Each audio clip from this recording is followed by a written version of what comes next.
Bienvenidos a la segunda unidad del curso. En esta unidad vamos a hablar de la magnetometría, que es una técnica de exploración geofísica que me permite identificar estructuras enterradas, principalmente estructuras de tipo geológico como yacimientos minerales, pero también estructuras de tipo antropogénico, es decir, estructuras creadas por el hombre, por lo que es una técnica muy utilizada en la arqueometría. Veamos de manera general los temas que vamos a analizar en esta segunda unidad del curso, que van a ser los principios físicos, las unidades de medida, los tipos de levantamiento y cuáles son los equipos de medición que vamos a utilizar. En esta imagen se muestra de manera esquemática cuál es el campo magnético de la Tierra. Como saben, la Tierra genera un campo magnético que nos protege de la radiación solar, la cual es nociva para la mayoría de los seres vivos, y sin este campo magnético al menos la vida no existiría como la conocemos.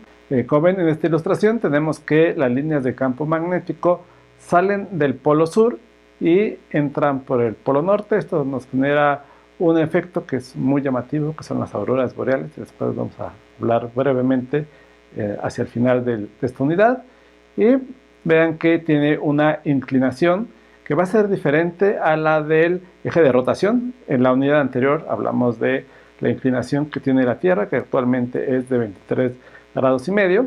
Pero en el caso del campo magnético, el eje de rotación y el punto donde las líneas de campo magnético entran a la superficie en un ángulo de 90 grados no coinciden. En general hay una diferencia de aproximadamente 11.5 grados, aunque como veremos este número cambia con mucha mayor rapidez que la inclinación del eje de rotación, por lo que vamos a tener dos puntos geográficos que van a ser diferentes.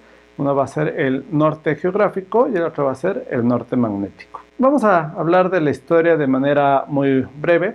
Los primeros indicios del estudio del campo magnético ocurrieron hacia el siglo XII en China, donde se desarrolló la brújula, principalmente para la navegación. Posteriormente, hacia el año 1600, William Hilbert postuló la existencia de un imán gigante en la Tierra que produciría este campo magnético, el cual alineaba las brújulas hacia el norte. 100 años más tarde, hacia 1701, Edmund Halley publica el primer mapa de declinación, conocido como tabula náutica. Vamos a definir formalmente la declinación más adelante, sin embargo, en este momento, para introducir este concepto, la declinación es el ángulo que va a existir entre el norte magnético y el norte geográfico. Como ven, este ángulo es muy importante para la navegación y no va a ser constante en toda la Tierra. Como vamos a ver en un momento, cambia considerablemente en diferentes partes de la Tierra y del océano. Y en 1838, Carl Friedrich Gauss, uno de los matemáticos más importantes de la historia, demostró que casi toda la totalidad del campo magnético es de origen interno, y usando datos de la época, de hace casi 200 años, observó que se podía modelar a través de un dipolo inclinado a 11 grados. Vamos a hablar en un momento de lo que es un dipolo, pero bueno, él ya había propuesto que se podía modelar de esta forma y esta inclinación de 11 grados hace casi 200 años. Este es el mapa publicado por Edmund Halley.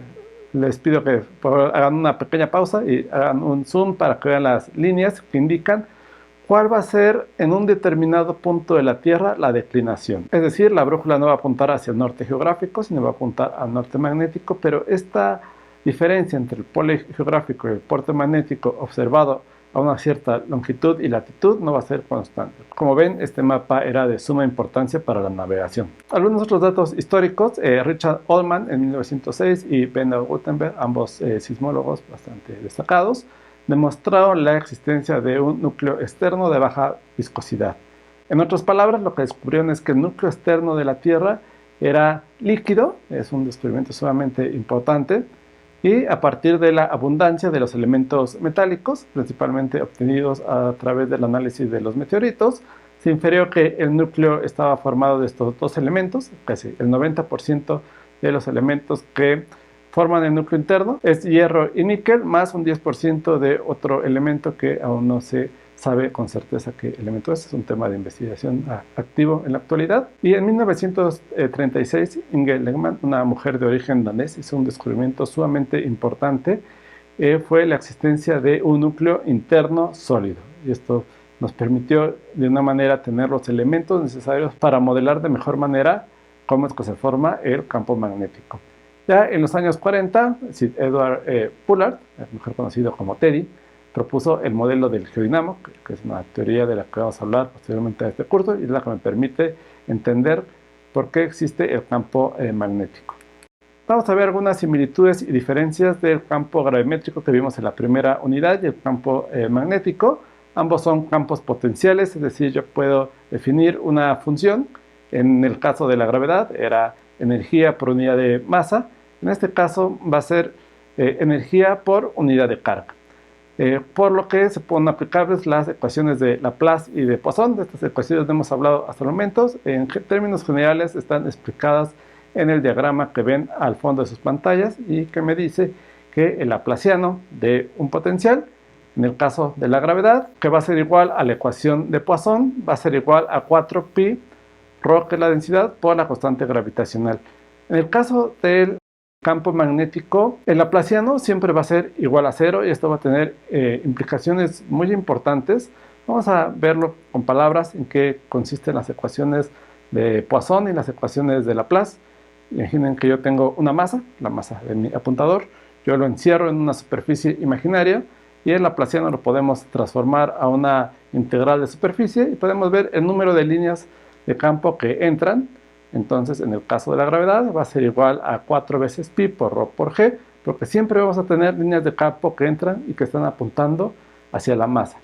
En el caso del magnetismo va a ser considerablemente diferente. Imaginen, de igual manera que mi apuntador es un pequeño imán, y yo tengo una superficie imaginaria representada por mi mano, y en este caso las líneas de campo que va a generar mi imán y que atraviesan la superficie va a ser las mismas que entran, van a ser las mismas que salen. Por eso va a ser igual con 0. Y de igual manera va a funcionar si yo tengo mi superficie que engloba a mi fuente. En este caso, de igual manera, las líneas de campo que salen van a ser iguales a las líneas de campo que entran.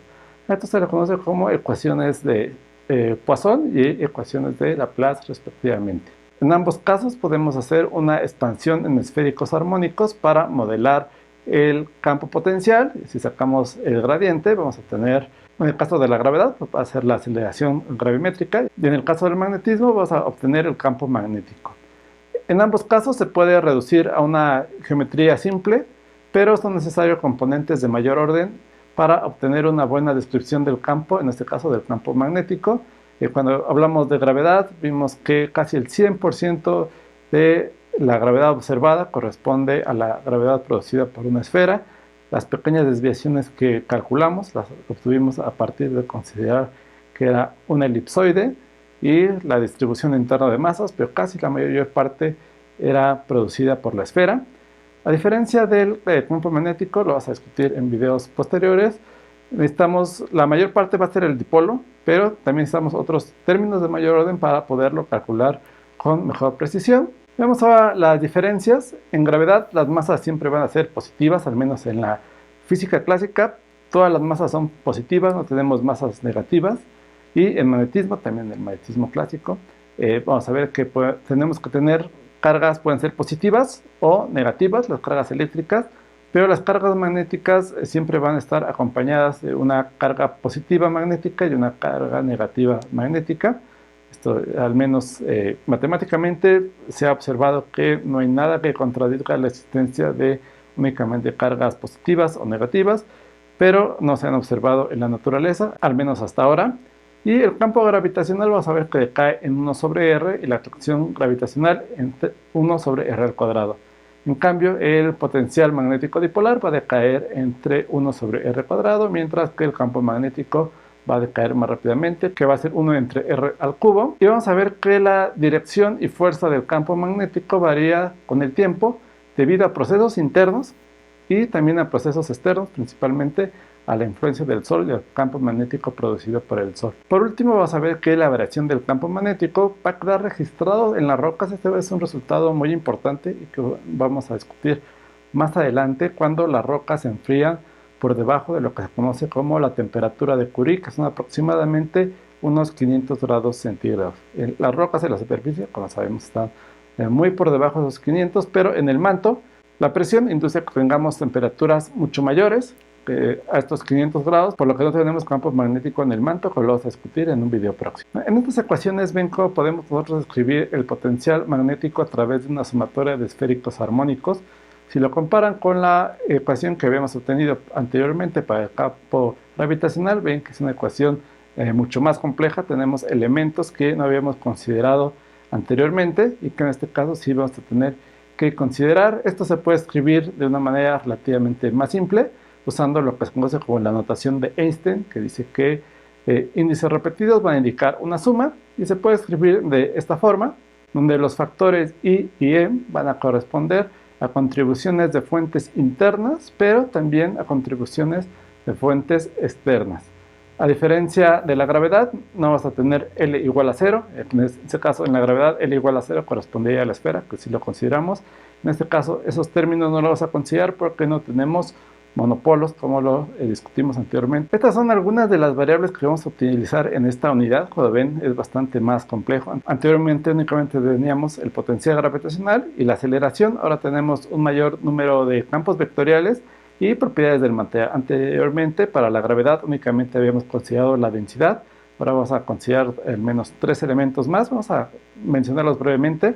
Vamos a tener la fuerza magnética. Si ustedes han sostenido 2 imanes en sus manos, sabrán que hay una fuerza magnética entre ellos que va a hacer que se junten o se repelan, dependiendo de cómo estén orientados. Vamos a tener el campo de inducción magnética y el campo de intensidad magnético. En el próximo video vamos a ver en qué se diferencian estos dos campos, pues son los dos campos que vamos a estudiar principalmente, y la magnetización. La magnetización tiene que ver con el campo producido por el material, y el vector J, que se conoce como densidad de corriente. Esto es lo que regularmente medimos en amperes si conocemos el área. Si ustedes tienen un cable y conocen el área, pueden conocer la corriente eléctrica que pasa por ese cable de manera vectorial. Se conoce como vector de densidad de corriente. Y las propiedades del material van a ser la susceptibilidad, la permeabilidad magnética y la permitividad eléctrica, las cuales vamos a discutir y definir de manera formal en el próximo video. Vean que vamos a tener diferentes unidades dependiendo de si utilizamos el sistema internacional o el sistema CGS, que es el centímetro gramo segundo, aunque actualmente la comunidad científica utiliza preferentemente el sistema internacional. Si ustedes observan artículos relativamente no tan recientes, vean que en algunos libros o artículos utilizan el sistema CGS. Esta es una tabla más completa que me muestra las diferentes unidades que podemos utilizar, ya sea si utilizamos el sistema internacional o el sistema CGS, y cuál es el factor de conversión que vamos a utilizar. En este momento no vamos a definir a detalle cada uno de ellos, lo vamos a hacer durante el desarrollo de la unidad. Vamos a ver algunos de los más importantes, como es el flujo magnético, que lo ven en la segunda línea, que es el Weber, que es la cantidad de líneas de campo que tenemos. Si lo dividimos por la unidad de área, vamos a obtener lo que son los teslas, de la unidad que vamos a utilizar principalmente. Existen otras unidades que se pueden utilizar en un momento dado. Aunque las unidades pueden parecer complicadas debido al uso de diferentes sistemas de unidades, únicamente dependen de 4 dimensiones, que va a ser la masa, la longitud, el tiempo y la corriente. En esta clase vamos a utilizar las unidades del sistema internacional y se pueden definir como lo ven en esta tabla. Es todo por este video. En el próximo video vamos a ver las ecuaciones que rigen el campo magnético de la Tierra.